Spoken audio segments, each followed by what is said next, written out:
What is up, everyone? Welcome to our special recording of First Seed Fantasy Podcast. It's not really that special. We're just happy to be here. I am Kyle Krajewski, joined by Mike Del Corso. He's on this side of me, and we're here. It's it's training camp, man. It's fantasy football. We're 11 days as of recording this into August, and things are underway. We've got preseason football on right now as we speak, Mhm. and things are moving. I'm excited. How are you feeling? I'm good, man. I'm good. The whole month before fantasy, you just have this anxiety. You're so ready to go, and thankfully, it's filled by Hard Knocks, which we got our first episode of, and I thought it was amazing. You being a Lions fan, how did you like Dan Campbell? Like I know you had to be loving that energy. So let me tell you, it's interesting because I fell in love with this man last year, and it's interesting because now being the lone Lions fan in all of our chats, everybody's just like, "Wow, the Lions! I love Dan Campbell. He's great. Like I'd run through a wall for him."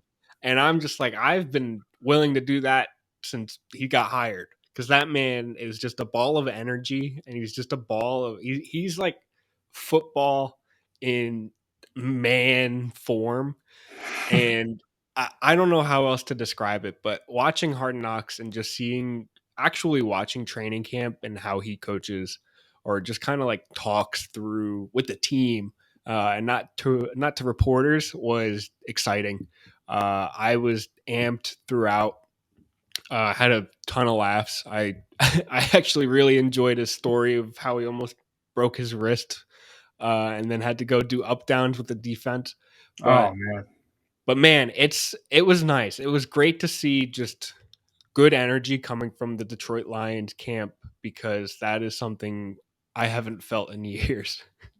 But Yeah, how and about you? Outside looking in as a non-Lions fan? I thought it was incredible. As an ex-player myself, you really want that coach that you can kind of get behind, and it's really easy to see the ones that aren't being real with you. And this guy is definitely a player's coach, man. Like it's just impossible to like be around him and not have energy, especially with the story you told me about the coffee he drinks every morning. I was blown away. I was like, dude, this man's heart. Like, um, Two venti coffees, both with I think two shots of espresso in them every morning. I think he explained that last year in a press conference, and I oh think man. that equates to roughly 10 Red Bulls, and that is just that's madness. But you see it. That man is just he's ready to go at any moment. Yeah, man, I would love to see like what his home life is like. Like, is he that intense at home? But yeah, I loved what they showed about him, and I feel like that was mainly the episode. They really honed in on him, his background, what he's trying to push on the team and start the culture with, which I think was already started last year. And his main word was grit. I love that. We saw Jamal Williams get a little bit emotional, which was awesome. That's just a guy that you got to play for. That's one of those Love that motivators on the man. team. Like so much energy, genuine good guy. That was He's awesome to see. he's a player after watching Hard Knocks, and I kind of knew this already, just kind of following the Lions beat. But he's a guy that I feel like just will stay on the roster, whether I feel like other teams would probably cut him, but because he's such a character player and just a locker room like uplifter, I guess, I feel like that just kind of adds to his immense value to the team. And he's a good player. I mean, not discounting that at all, but I feel like just the energy and excitement he brings, uh, I think that's something that the Lions would look at and be like, yeah, we're keeping him around. Yeah, no, you can't cut the man. Like you can't, and he's good. Like you said, he's good. So I absolutely love that he got emotional. You saw Hutchinson's version of what was the song, man? I loved it. Billie Jean. Billie Jean, and it's really funny if anybody noticed. He messed up the lyrics to start, and I thought that was so funny. And he came back in, the team was getting involved, man. Those are the best parts about camp. So I honestly wish they showed more of that on film instead of like you always get like the 6th round, 5th round picks trying to make the team. It's like that aspect of the NFL you never really see, which is awesome. But I'd rather see like the messing around behind the scenes, like what they're playing in the hotel room. Are they playing video games? Like, Yeah. is there any pranks going on? So I I mean, want to see. we still got I'm with you. I want to see the fun that that the players are having, just like between everything. Like, yeah, I do. I enjoy the practice shots, but I want to see what they're doing, walking to their cars. Like, what are they talking about? exactly. Like what fun do they have with each other, just on their own time? Yeah, and most of those teams actually don't go home. They stay at a hotel with everybody, so like they're away from their families, they're in a new area. Like what do they do for dinner? Are they like, "Hey, that place looks good. Let's go over there." Or like, but Hard Knocks is amazing. We still have I believe 3 more episodes until the season gets underway, so it'll be Yep. exciting. I hope they show some more starters as well. We didn't really see a lot of Swift. You didn't really see a lot of the receivers. You barely saw Goff other than in street clothes. But I'm guessing that will come as we go here. I can only imagine. There's so much talent on this team. I feel like it's weird to say that about the Lions. That felt weird speaking about talent on in Detroit, but either way, like there's so many good players on this team that I hope they kind of like dive into some of them. Like, yeah, it's great watching Hutchinson, him being a rookie and being playing for his home state team, but at the same time, I want to learn about Swift. I want to see a little bit more of a Amon-Ra St. Brown. I think every day after practice he catches, I think it's like 100 balls out of the punter Yeah, machine. I want to see some of that. I want to meet these people because exactly. I mean, I have a little bit, but not enough to enjoy them. Other than Jamal Williams, that man is everywhere, and he deserves to be. Yeah, they better keep him on camera, give him a few more like audio bits here and there. They better just keep him mic'd up for the rest of camp. We'll leave it at that. Oh yeah, and they will. We know they will. All right, moving on from Hard Knocks. Just a bit of picking and choosing of some player hype. But I specifically I picked two, and I'll probably do this every week where I pick some random player hype throughout the week. But first one is that I saw some very good hype about AJ Brown, which is weird. I've got a few things to note on this. I've heard a lot of good hype about AJ Brown. He's performing well. Jalen Hurts is finding him very well, and they're connecting. Things are looking really good for AJ Brown, and I'd love to hear that. I loved the move or trade for him to go to Philly, just for the what that does to the Philadelphia offense and what that does for Jalen Hurts' ceiling. But also, I feel like AJ Brown just kind of gets to step in as the number one, like he was. But I live like you and I both live in like the Philly area.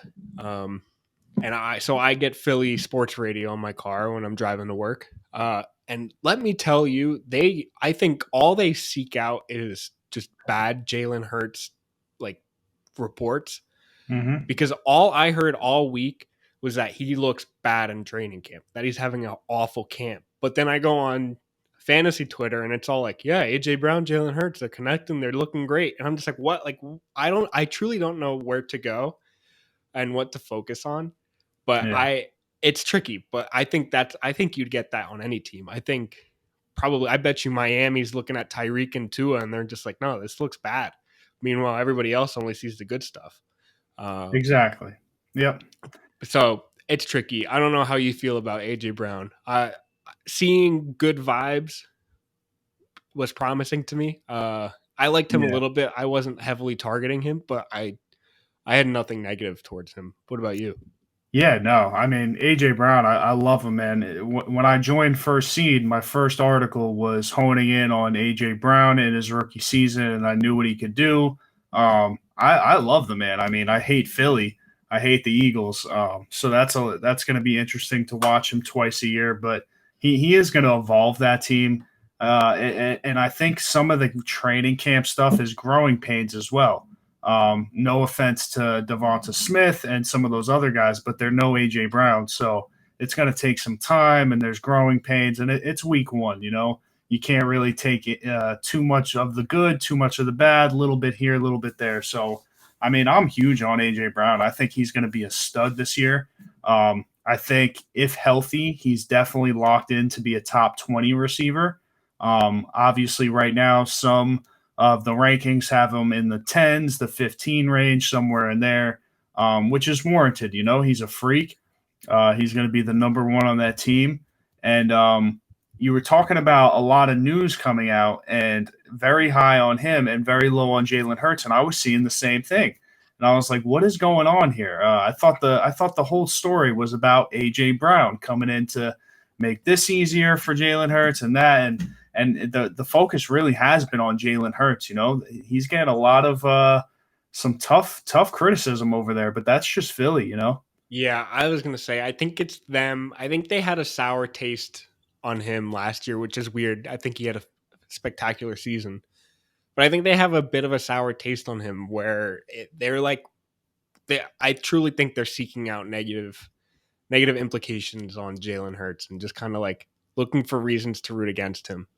But it's weird. Philly's a weird sports town. They're great. They're fantastic fans, but it's weird. I'd have to disagree with you there, but I think they're good fans, but I think they're dedicated. Let's just say that. They are dedicated, yes. Next bit of hype is all about Brandon Aiyuk. I know in San Francisco we've heard a bunch about Deebo Samuel, how he got paid, how he's basically essentially going to have probably the same role that he had last year. But what I've been seeing is that that Aiyuk looks great, and that Trey Lance has gone on his own record to say that he's creating a good bond with Brandon Aiyuk. And hearing that kind of brought me back to last year, seeing that Matthew Stafford and Cooper Kupp are going on breakfast dates together. So kind of I like ever since that, it's just like, oh, there's a best friend boost to players. And Right. I think this year it's probably going to be Trey Lance and Brandon Aiyuk because all week I've seen Brandon Aiyuk looks great. I've seen some spectacular catches by him in training camp, and adding in the best friend boost as I'm calling it. I'm excited on him. And I sneak peek, but I have something a little bit more to say about Aiyuk. But have you seen any of this Aiyuk hype? Yeah, And no, are you definitely. reading into it at all, or are you just like, oh, this is just a player being? Yeah, it's kind of hard, you know. I feel like with any rookie QB, not only a rookie, but like first year starter type QB, like he's gonna have a lot of pressure on him, and I think you need that go to guy. I think every rookie QB has it. So like, yeah, I feel like that is a huge thing, you know, going to breakfast, meet my family, hang out, you know, that goes a long way. You don't think about it, but it really does. When it comes down to it, who do you trust? You know, Debo's going to lead that team in fantasy, all that good stuff. Nothing to worry about there. But yeah, Aiyuk, I feel like is going to crush his ADP this year based on the fact that hopefully he gets rid of whatever off the field shenanigans he had last year, where he was like supposedly getting benched and he was like refusing to do stuff during practice and small stuff like that. The guy is super talented. You know, you saw what he did his freshman year, or rookie year without Debo when Debo got hurt. And like he was an eye opener. And nobody was even talking about Debo at that point. They were talking about Brandon Aiyuk. And now here he comes again. You know, they're both going to be healthy coming into the year. And he's got a brand new quarterback. So, yeah, that goes a long way. I've been seeing the tweets like, oh, yeah, the breakfast dates give you an automatic 10 plus to the ADP, you know. But yeah, you know, I just said before too, like take everything with a grain of salt. I like the breakfast dates, man. I think that goes a long way, especially as an ex-player. And only breakfast. Dinner's a little weird, but breakfast, man, breakfast. Oh, man. Breakfast has some extra. I feel it takes a little bit more effort to go on like breakfast dates because not only are you going out to like eat with somebody, you're going out, you're enjoying something, but you're waking up to do something with them. And Exactly. it says a lot to like prioritize your day and say, all right, I'm prepared to start my day with this person.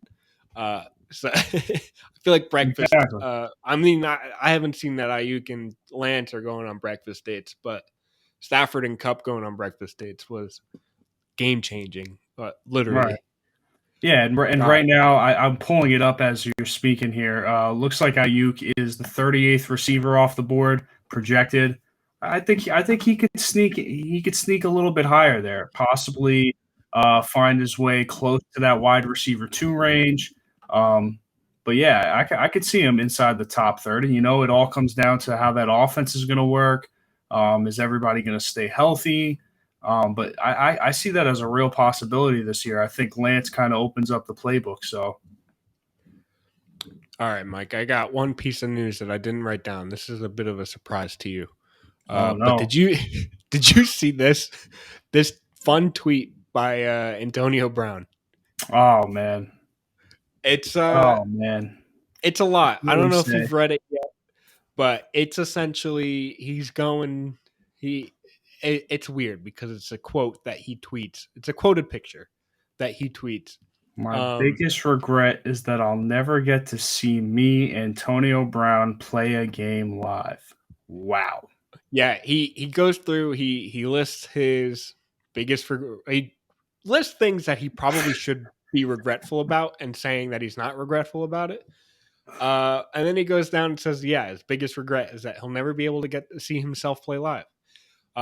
Comparing himself like watching the Beatles or Jesus perform at Red Rocks. Wow.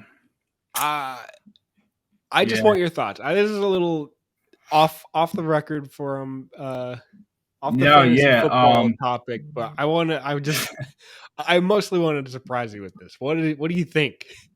Dude, I actually was on my way home from work and I had a few texts from people saying, oh, did you see what he said? And I really didn't look into it because at this point, I don't think he's coming back to the NFL. And look at the comp. I mean, dude, like at this point, I mean, he's got to sell himself. I don't think he's coming back to the NFL. I don't think anybody's taking a shot on him. Who would want that distraction at this point? At this point, it's probably been a few weeks, few months that his name hasn't been in the media, and he's like, you know what? Let me get my name out there, you know. And you know what? These things usually get followed by some kind of marketing campaign for something. I bet you he's dropping a clothing line tomorrow or he's dropping something. You know, it's always just to get your name out there. So whatever ridiculous thing you can kind of say, and I mean, obviously he did his job. Everybody's probably clowning him right now. He got what he wanted. His name's out there for being a clown. But you Yeah, know, on the real side of it, it is very, very sad because to me, before all of this stuff, the guy was a Hall of Famer. And easily. I would not put him in the Hall of Fame right now, would you? It's tricky because you're right. He was, I mean, up to about 2.5 years ago, he was without a doubt one of the best receivers to ever play the game. He was Yeah. incredible. And And you you can't said take this, that away from him. I think he you still can't. is, but But yeah, it's like it's hard to look at his recent actions and be like, yeah, this guy belongs in the Hall of Fame. I know. And it's hard to take it away from him because of that too, but to me and it's kind of like everybody has their own Hall of Fame definition, you know. To me it's like you got to be the example. Like one, when you were in the league, were you one of the most dominant players of your position? I'd say yes every year that he played. Two, did people look up to you? Did people respect you? And that gets fishy because I don't know about that at this point. I mean, not only were his actions selfish, all about his ego, he was kind of affecting everybody else around him.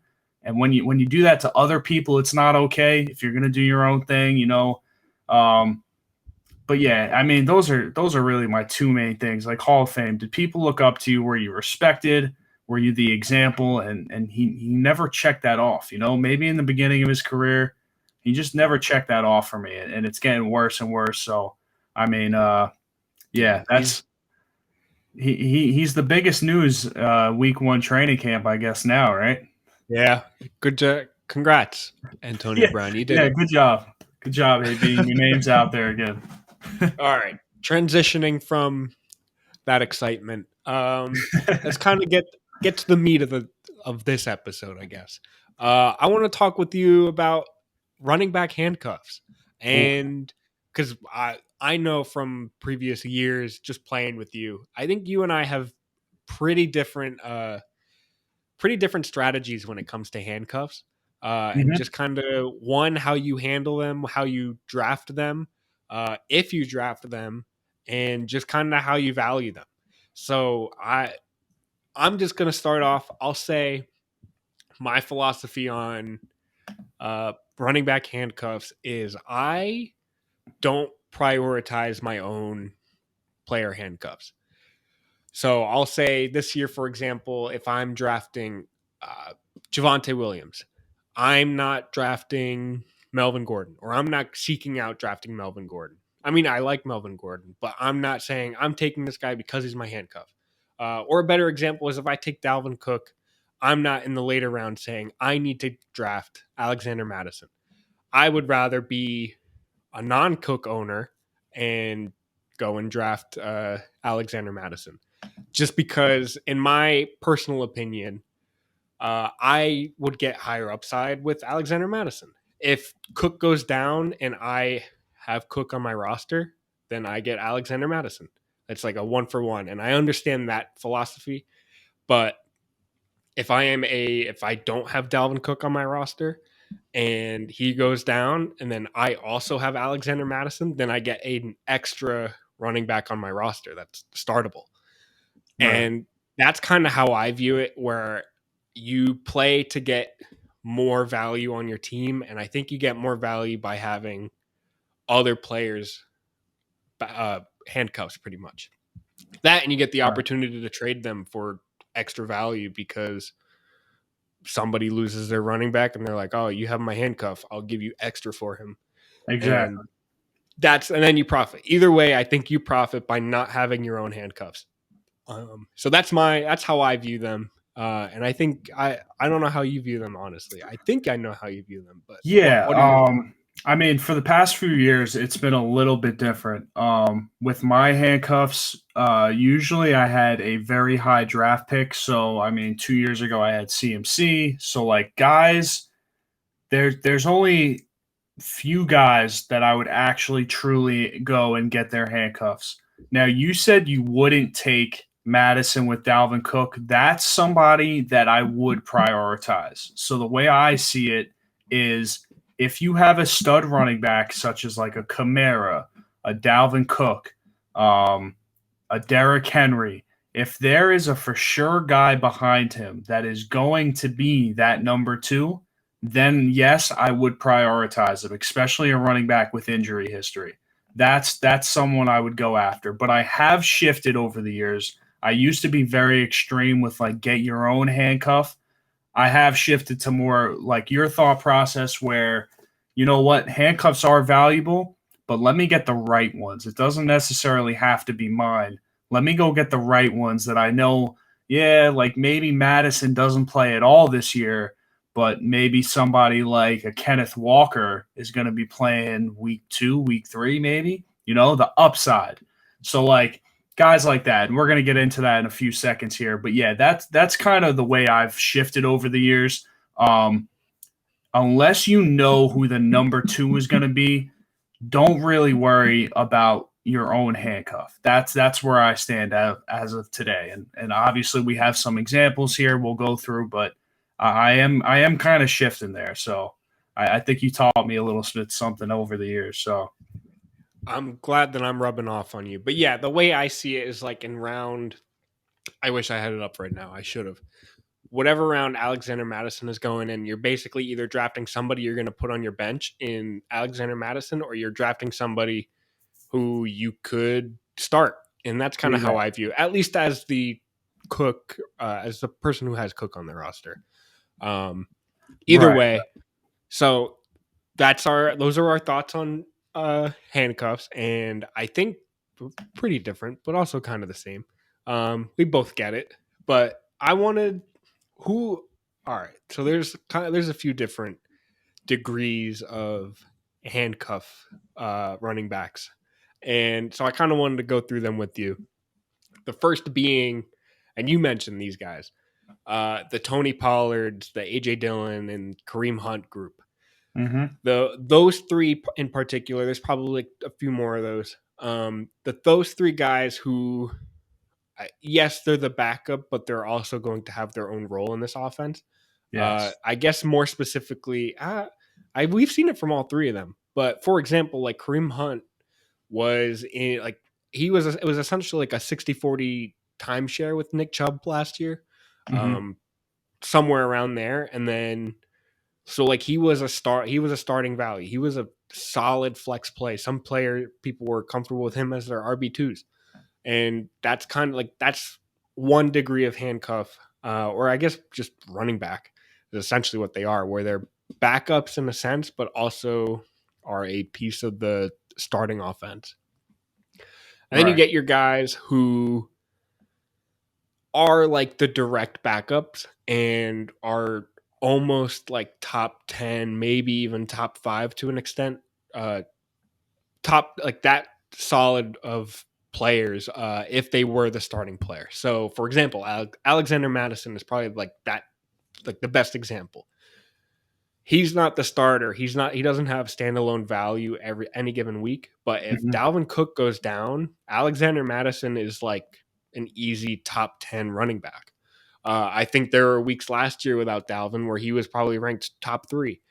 And Mm-hmm. that happens every year. And it's just because these players are put into such good positions. And it's not to say Alexander Madison isn't good, but it's just like sometimes that role, or like he's going to get 20 carries that game. And odds are Exactly. they're playing a bad team. So you got that other tier or that other degree of handcuff where you get the guaranteed value top tier running back if that starter goes down. And then Right. there's the other guys who are just kind of like more gambles, I would say. So like I just to list a few, kind of like Kenneth Gainwell, I would probably say is like probably like the main guy in this kind of group. Where he may, I emphasis on may have standalone value any given week. But he also may be the starter if like Miles Sanders goes down. And Philly's a weird situation because they like to play, whoever the head coach is, they like to play several running backs any given week. Yep. But Gainwell, I guess, particularly, like, he's a guy you're drafting. You're just like, he could be the starter any given week, or he could just be a great handcuff. Like, you're kind of drafting him as he could be something. And that's kind of a handcuff. Like, he's somebody you would probably, like, as somebody who likes to draft your own handcuffs. Gainwell is probably somebody you're not going to target. You're probably not going to handcuff someone like Nyheim Hines. Right. Hines is probably the better example. If anything, God forbid, happened to Jonathan Taylor and goes down, Nyheim Hines is most likely the starting running back, but it's probably not like the only running back, Exactly. like Exactly. Madison would be. But if like any given week he could have a 25 point performance, maybe even like 40. Like he has that high upside any given week value. And it's just like he's not the dedicated backup. Um and Exactly. you've got a few guys here. You have one in particular that you really like. And Yes. I'll let you talk through him. He's probably your handcuff of choice. And honestly, we could probably start the year where he is not the handcuff. Take Could it be. away. Yeah. So first, before I go on my quick little rant here, I want to mention that it is very, very important to know that exactly what you said for everybody watching. There literally are 3 different tiers of handcuffs. You have your first tier, which we discussed briefly, which those guys aren't really handcuffs. They have standalone value every week. Then you have your second tier of handcuffs, like you said, where as if a guy's going down, that is the guy. That's the guy that's going to be the starting running back. And then you have your third tier that you just mentioned, where if the starting guy goes down, they're going to be the guy, but not the guy. There's going to be a few other guys in the mix.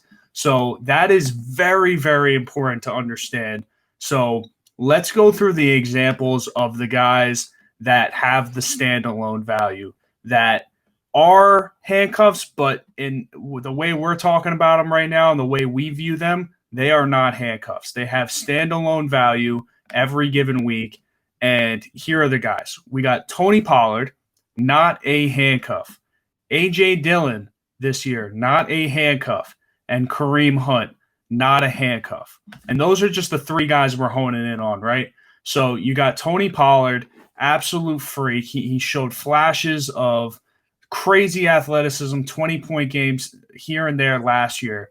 This guy is supposed to be more involved this year. Missing of Amari Cooper. They got a big role to fill. He's playing more in the slot throughout training camp already. This guy is not a real handcuff. You have to draft him. And I would draft Tony Pollard along with my wide receiver 3 and 4 because his value is insane.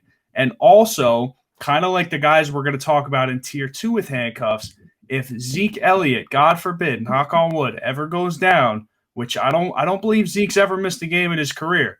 If he ever goes down, Pollard will be that guy taking every single handcuff or handoff in that backfield, and that would be unbelievable. Without that, though, even Pollard as the backup with a healthy Zeke for the whole year, he will squeak into that RB3 range, definitely, possibly even RB2. So that's not a handcuff. AJ Dillon, same thing. They have a huge hole to fill in that offense, and AJ Dillon is coming in now, and he is going to have a very, very important role for this team. I did see a stat today, however, that kind of goes against it, where Aaron Rodgers in the red zone, him and Tua were actually two of the most QBs to throw the ball in the red zone within the 10-yard line, actually. So that's a little weird, but I think that there's a lot of room to work there with Dillon. The aspect that he brings to that team and what he did last year putting up points with a healthy Jones, this is another guy that is supposed to have a bigger role in this offense. Not a handcuff. Do not draft him as a handcuff. If I had Aaron Jones, I am not drafting A.J. Dillon. If I have Zeke, I'm not drafting Pollard. Because guess what? At one point, you're going to be looking at both of them, and you're going to say, wow, I should probably be playing both of these guys, but I'm not going to. You know, you don't want to start two running backs on the same team. It's very rare that ever happens or should happen. And then lastly, Kareem Hunt, another guy, not a handcuff. The guy has standalone value in PPR leagues. The guy is a freak on his own. Let him do his thing, you know, and it's a little situational. This year he's got the requesting of the trade just recently a few days ago, and it totally makes sense. I believe his contract's due soon. And he's kind of forcing their hand, either sign me or let me go. So that's something to look out for. But again, that's that example of that first tier of guys that you could draft instead of a bench receiver, because guess what? They might be playing for you. They might be flexing for you. And I'll leave it at that. Kyle, do you think we missed anybody in that first tier of like not handcuffs? I guess you could technically add in, and this is going to be more solidified this year. So this is like a huge question mark, and there's two of them. And it's Travis Etienne or James Robinson, but it could be either one of them. And both of the Jets for running backs, and Brees Hall and Michael Carter.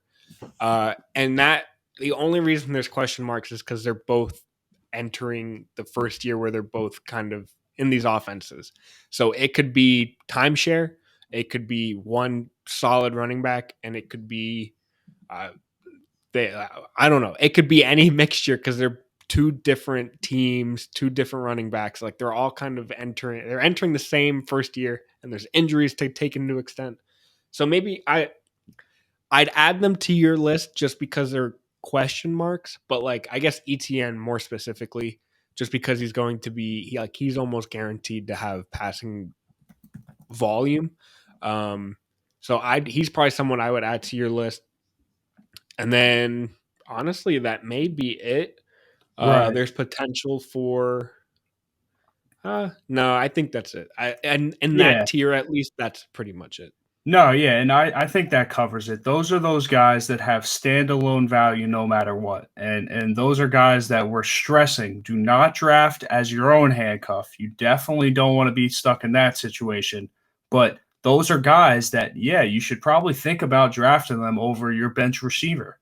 Because why not? You know, they have the upside, a whole lot more upside than your fourth or fifth receiver taken, that's for sure. You're one injury away from having a top 10 back here or there, you know? And we've seen that. Kareem Hunt proved it last year. I mean, Tony Pollard and AJ Dillon, every time they touch the ball, it's something crazy. It's something special. So, you know, so that's tier one, not handcuffs. Remember, not handcuffs. Tier two, these are the guys now that if the starting running back goes down, they are the guy and there is no committee behind them. And there's a few guys in this one. There's three that I'm going to point out to start here. Started off with Madison. We talked about him briefly here. If Dalvin Cook goes down, there is no committee in Minnesota. That has already been shown. That's already been proven. And, you know, they do have a new offense this year that could change, but Madison is the guy, and they're definitely not going to mess around with Cook snaps this year. So Madison is that guy. That's a handcuff that, for me personally, yes, if I draft Dalvin Cook with his injury history, yes, I want to look Alexander Madison before I take a bench receiver. I want to have that security. You know that at some point, God forbid that if Dalvin gets hurt, misses a game or two here or there, which he usually does for maintenance and whatnot, you want to have that guy. You know, you don't want to be playing the wire. That's where I kind of lean more towards. I love the handcuff. But moving on from him, we'll go back to him in a little. Another guy that if this guy gets hurt, this handcuff will be the bona fide starter is Ramondre Stevenson. We just had the news today again about James White retiring. Fantasy legend. I mean, he deserves his full circle. Like absolute legend. If Damian Harris goes down, and there's already weird rumors out there. I'm sure you've heard about trade rumors and stuff like that. And, they're okay with moving them. And who knows how real that is. We'll see very shortly here in a few months or so. But Stevenson is that guy. He was unbelievable last year. And he's already proven that he has the hands to get the job done for what they want to do there. So, I mean, that's another guy that if Harris goes down, he is going to be the bell cow. There is no committee behind him. There is nothing else. And lastly, there's a few more on this list. There actually are a few more on this list. I'll list a few, and then I'll let you talk about your guy. Okay, go ahead. But I want to mention like another few others in this tier where it's front runner goes down, backup is the guy. There's no committee. You explained it perfectly. But like Melvin Gordon, if anything happens to Javonte, Melvin Gordon is a bona fide like top 15 guy. Darrell Henderson, anything happens to Akers, you never know. Still coming back from that injury. We know he was the main guy, but that's because Henderson was hurt in the playoffs, so there's question marks there, but I think he's the sole guy. And the one that I want to highlight is Khalil Herbert. He's a guy, oh man, he's somebody I am like actively targeting in the late rounds just because I think he's probably one of my favorite handcuffs, and he I think is not being valued in that regard. Probably just because people see the Bears offense and think they're going to be trash, and they will be, but points can still be made there. We saw Khalil Herbert last year step in for Montgomery, and he balled out. I think he was a top 4 running back, I think is what it was. I don't have that top of hand, but he was great. And you were very happy you had him if Montgomery went down. Yeah. He's somebody who is kind of in that tier, and there's a few others, but you kind of get the gist.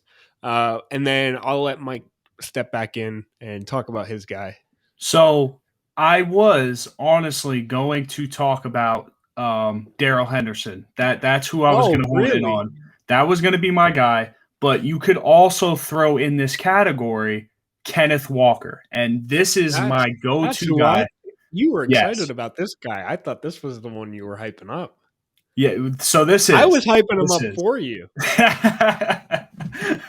I was going to save the best for last. But yes, Kenneth Walker, man, this is a guy I am not leaving any drafts without. I will take Kenneth Walker above my wide receiver 3 this year. I will do it. This guy, it's week 1 of camp, and Rashad Penny is already resting. He's got the veteran injury designation, which probably isn't a real injury, but he probably tweaked it on a little drill and was like, you know what, it's probably safe to sit out. No, that always leads to disaster. And I've been preaching since the before the NFL draft, months before, as you can go back in our videos, check out my Twitter, name below. Kenneth Walker is my number 1 running back in this draft class, and I feel like everybody missed on him, man. This dude is going to be sick in that offense. Pete Carroll today in training camp said that his main thing with his rookie running backs and anybody that plays in that backfield is they have to pass block. And Pete Carroll was praising Kenneth Walker's pass blocking today, and that's just given me the green light in my head. I'm starting to go nuts over here. Kenneth Walker is someone that I will not leave any drafts without because I know that team runs the ball. They're dedicated to running the ball, and this man is a freak. Watch the film, man. I am so excited on Kenneth Walker. This is probably one of those guys that even if I find myself taking Penny a round before, 2 rounds before, whatever his ADP is around there, I will take Walker with him. Walker, I'd rather take Walker than Penny, for the record, a round later. But Walker is a guy that I'm not leaving any of my drafts without. If he gets taken, we're going to have issues with anybody in the league. That's just my mindset on him this year. He's a freak athlete. He's ready to go. And, man, I am so excited to see him in a run-first offense, man. And I could probably go on for another 20 minutes, but we could always revisit this video, Kyle, in a few months when Kenneth Walker really shows out. I'm already taking notes on where you're talking about this, so we can return. Don't you worry. Nice. All right. And then going back to these tiers, so I guess the third tier that there is are the running backs that if the starter were to go down, there will most likely be a committee to an extent. But they also kind of off and on have their own standalone value, but they're very hit or miss unless they kind of get thrusted into the spotlight. And these are guys like Nyheim Hines, JD McKissick, Kenneth Gainwell, where any given week they could catch like the 2 passes that go for 80 yards and 2 touchdowns, but are probably more likely, or if the starter were to go down, then that's when they kind of step into glory and they can have kind of the backfield to themselves, or at least a larger share of the backfield touches. And that's that kind of, those are the weird handcuffs where they're not quite like the Tony Pollards or AJ Dillons, but they're kind of like right below that where they can have value, but you might not know which weeks to start them unless the starter goes down. But yeah, and I mentioned Nyheim Hines and McKissick, but I'll also add in, like James Cook this year is looking to be in that role. He was almost drafted as like the JD McKissick replacement that Buffalo wasn't able to sign. And Kenneth Gainwell, and there's a bunch of other guys on this in this tier. Exactly, and you may as well tie in almost every other team in the league in this tier. Like the guy behind Saquon Barkley, there is no guy; it's a committee. The guy behind Christian McCaffrey, there is no guy. You got Foreman and Hubbard, who Hubbard did show some promise last year. I don't think they're going to kick him to the curve. But I do think Foreman has that upper edge, which we've mentioned a few times on here. So, yeah, like every other team in the NFL, you're looking at if that guy goes down, it's a committee. And, yeah, some weeks you're going to play the handcuff, and he might not do that well. It's kind of a pick and choose, kind of have to see if you can get as much information as possible about the game plan, which always really isn't easy at all. That's just fantasy football for you. But yeah, and that's a great point. Like that second tier of handcuffs is where the real handcuffs start. And then this third tier is like, yes, these are actually guys that you should have a starting lineup before you think about these guys. You don't want to draft any of these handcuffs before your third wide receiver or before your tight end or before your quarterback. Unless you're crazy like that, then definitely send us some screenshots or something. We'd love to check them out. But yeah, so you guys get the idea. But Kyle, yeah, you basically nailed it with those four. Those are some of the premier ones that you would want to look to if their guy ever went down. Another one as well, the running backs in San Fran. If Mitchell ever goes down, it's gonna be a committee, and we've seen that. We've already seen that happen. Oh yeah.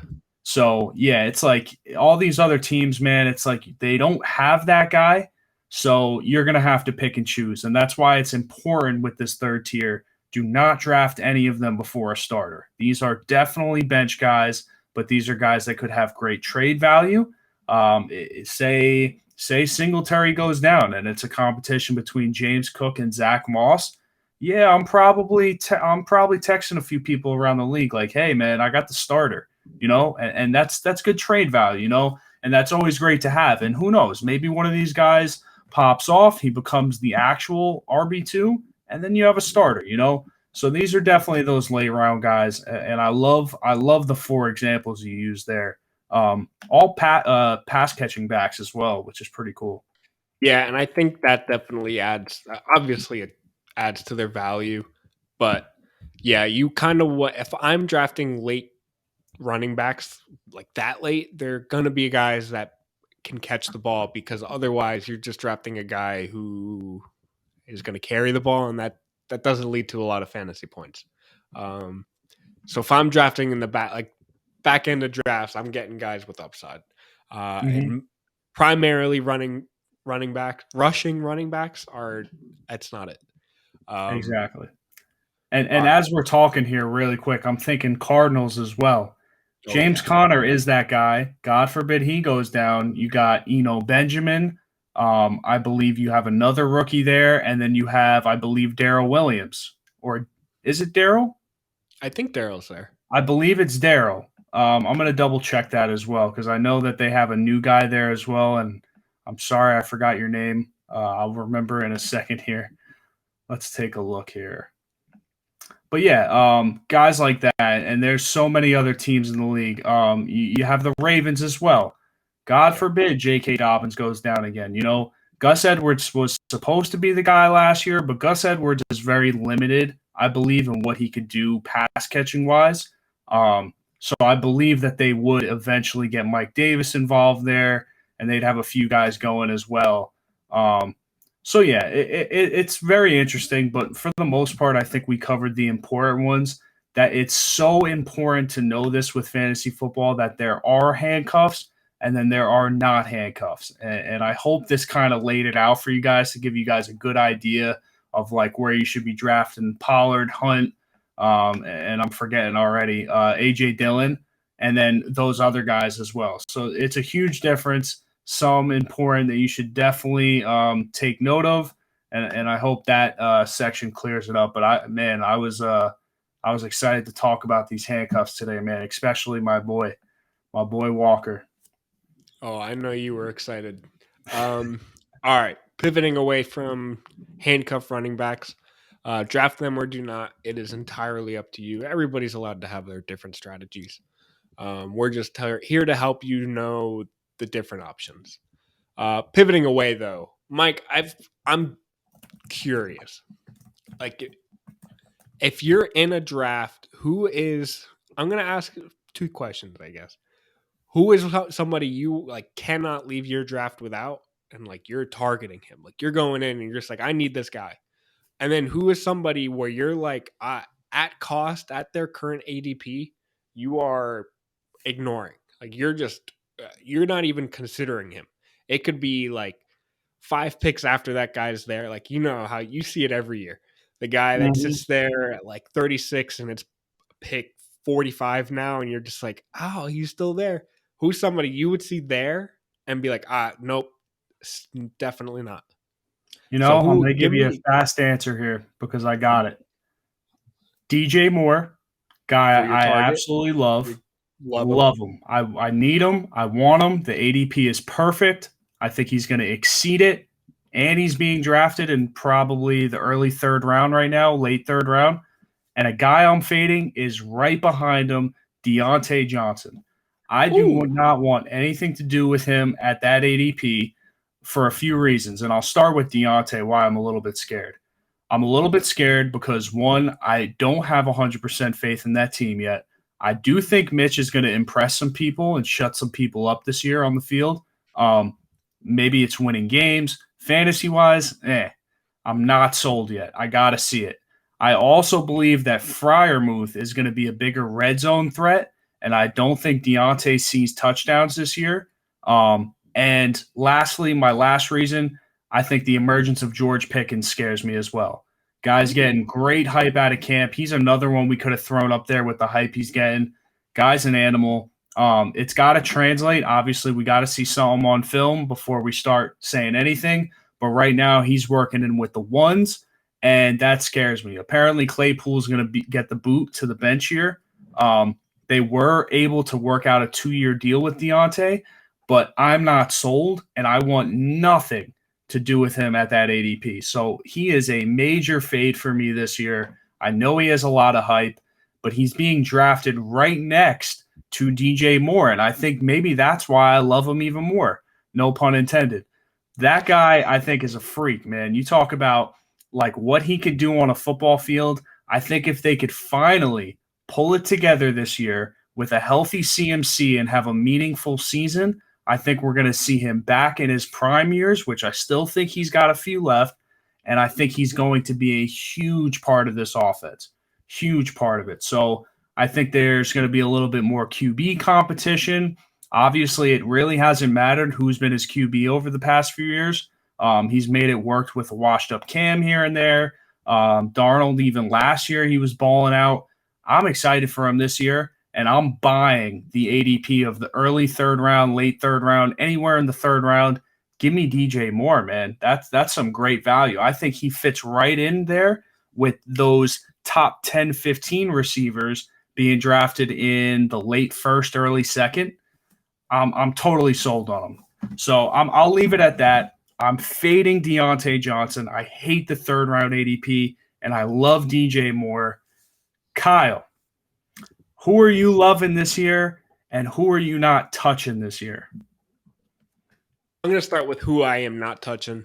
At cost, it could be at the right price, and I could say this about any player. At the right price, I would draft almost anybody. But where he's at and kind of the surrounding players, I want nothing to do with Cam Akers. I think, and I mentioned this earlier, I'm not high on him. I think what we saw in the playoffs, which is basically all we saw of him last year, was tons of usage. He was the only guy getting the ball, at least in the backfield. Everybody else was getting the ball. But he had tons of carries and was doing absolutely nothing with them. He did what he was meant to be doing, which was just kind of run the clock, get the ball 2 yards, and that's all he was doing. And I don't really want that. Like, yeah, he's a year more removed from the injury, from the Achilles injury, but at the same time, I training camp, we've been hearing a lot of excitement about Darrell Henderson. And that worries me. Not worries me, but that just tells me like that's going to be more of a timeshare. And I think where you're drafting, where Cam Akers is currently being drafted, is in a spot where you want him to be the lone guy.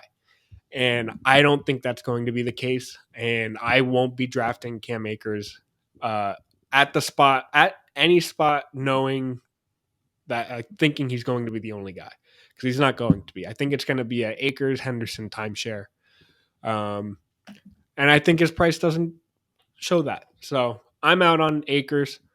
And then the guy that I'm in on, like super in, is another guy we talked about earlier, Brandon Aiyuk. I think he's being drafted at an immense value. I mean, I'm looking at last year's numbers, and for the second half of the season, he was I had it here, RB7 or wide receiver 17, and he's currently being drafted as the wide receiver 40. I think he's going to be. I think this offense is going to be better with Trey Lance as the starter. I Mhm. think if not, it's going to be the same, and he's going to be better than wide receiver 40. Just because Jimmy Garoppolo wasn't great. I think I think this offense is going to take a huge step forward, and then you add in the best friend boost with Trey Lance, and I think you get a fantastic value in Brandon Aiyuk. So he's somebody. I mean, you're getting him at the start of the 8th round, late 7th. I'm happily taking Aiyuk as my 3rd receiver, maybe even 4th, and that's a no brainer. I'd be very comfortable, and I'll go on record saying I'd be very comfortable with Aiyuk as my wide receiver 2. Um, and you're getting him much cheaper than that, and he's Oh yeah. somebody I'm drafting and constantly having to tell myself not to draft him because I can't have too much of him, but I want that much. I think he's going to have a great year. Yeah, and listen, I want to comment on your picks because I agree and love both of them. I want to say first, going back to Cam Akers, that Cam Akers is being drafted as RB20 right next to Travis Etienne, and that does not feel right at all. You know, we're so high on Etienne this year and his upside. I Yeah. don't see the same for Akers, and I personally think he's lost a step since the injury. Hopefully he recovers. I wish him the best. We'll see what happens this year. So yeah, I totally agree with you there. Not touching Cam Akers and wide receiver 40. That was a shock to me. I did not know that that's where he was being taken off the board. This man had an unbelievable second half of the year last year after he got over whatever Shanahan was punishing him with. Wow. Wide receiver 40, man. We were just talking about handcuffs and the different tiers and where, yeah, the tier 3 of the handcuffs we would not take over a flex or something like that. Like Aiyuk is being drafted right after you should have a starting lineup already, and that is ridiculous, man. Like, just imagine waiting on receivers. If he was my wide receiver too, I would be comfortable as well. You know, Yeah. the wide receivers are so deep, man. You're getting them in the 8th round. Oh man, I didn't know that, so I was a little shocked as well. But yes, I absolutely love both of those picks as well. I'm on board. I am so happy to hear that, Mike. It's a pleasure to have somebody on my team. But yeah, same sentiment to you. I am fully on board with your guys. Maybe not more. I don't think I'd take him. You know what? I think I'm evenly on board with you. I like the DJ Moore hype. I think he's going to have a better offense to help boost him. But Diontae, I think I'm a little bit in on this year. Um, Okay. so I might disagree. I think I'm a pretty big disagree with you there. I like more. I'm thinking about it more. I like more and I like Johnson, so I'm not fading Johnson. So Gotcha. you're Gotcha. close. You're close. 50-50. But very glad that you could agree with my picks because they were right. But either way, I think it's time to wrap up. Mike, I love talking football with you. Dude, Um, I could do it 24/7. and thank you, anybody and everybody, for tuning in. Just some housekeeping here, though.